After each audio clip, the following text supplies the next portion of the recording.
Welcome to Believe in God from the Guide for the Perplexed by Maimonides, Vegetarian, Part 1 of 2 on Words of Wisdom.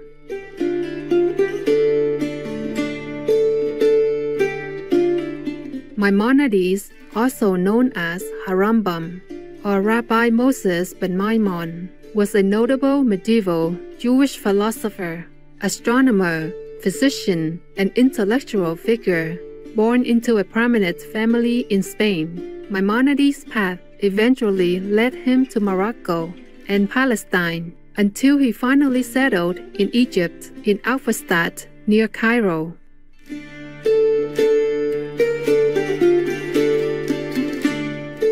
Shortly after moving to Egypt, life-changing events prompted him to start his practice as a physician. It was not long before Maimonides became renowned in the area and became the personal physician to the Sultan Saladin, a famous Muslim military leader.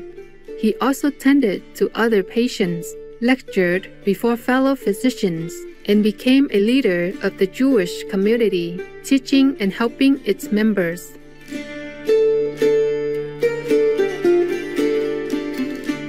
Famous works by Maimonides include Mishneh Torah, a commentary on the Talmud, and the Guide for the Perplexed, philosophical discussions regarding theological matters.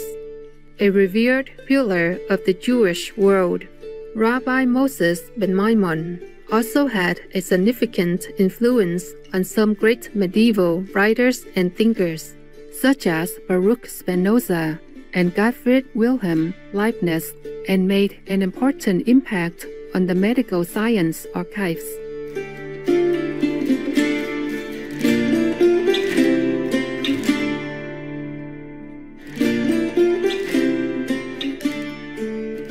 Today, we will read selections from Part 1, Chapter 35, in Rabbi Moses ben Maimon's book, The Guide for the Perplexed, to better understand the attributes of God as discoursed by the Rabbi.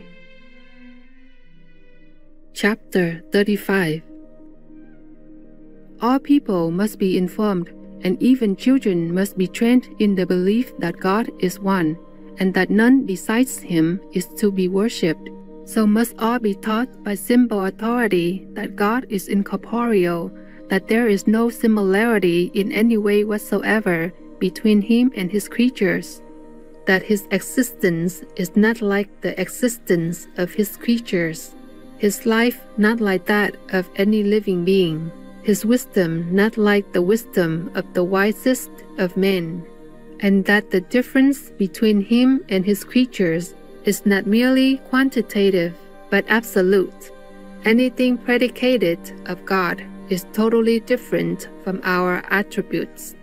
No definition can comprehend both. Therefore, His existence and that of any other being totally differ from each other, and the term existence is applied to both homonimously, as I shall explain.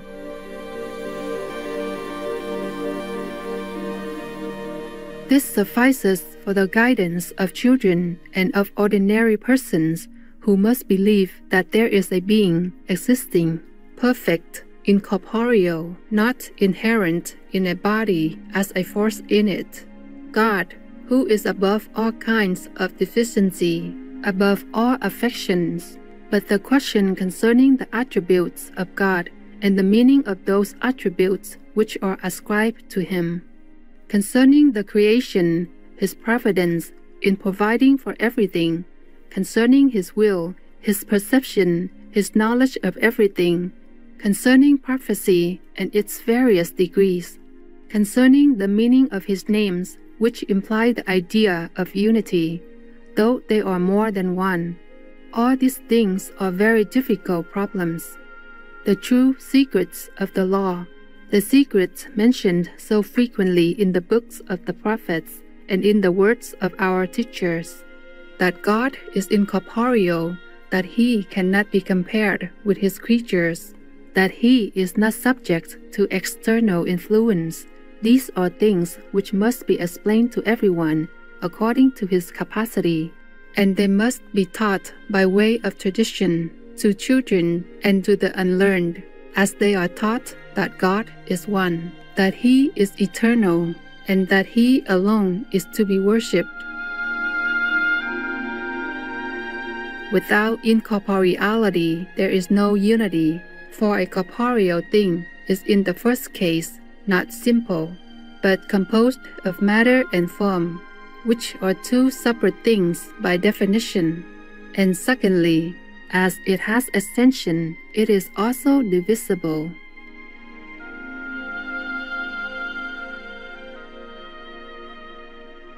When persons have received this doctrine and have been trained in this belief, and are in consequence at a loss to reconcile it with the writings of the prophets, the meaning of the latter must be made clear and explained to them by pointing out the homonymity and the figurative application of certain terms discussed in this part of the work. Their belief in the unity of God and in the words of the prophets will then be a true and perfect belief. Those who are not sufficiently intelligent to comprehend the true interpretation of these passages in the Bible, or to understand that the same term admits of two different interpretations, may simply be told that the scriptural passage is clearly understood by the wise, but that they should content themselves with knowing that God is incorporeal, that He is never subject to external influence, as passivity implies a change, while God is entirely free from all change, that He cannot be compared to anything besides Himself, that no definition includes Him together with any other being, that the words of the prophets are true, and that difficulties met with may be explained on this principle. This may suffice for that class of persons, and it is not proper to leave them in the belief that God is corporeal, or that He has any of the properties of material objects, just as there is no need to leave them in the belief that God does not exist, that there are more gods than one, or that any other being may be worshipped.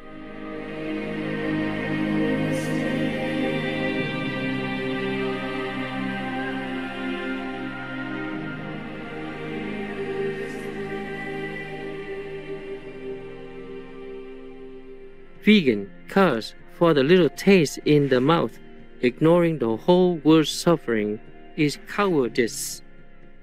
Beautiful viewers, we are grateful for your company today.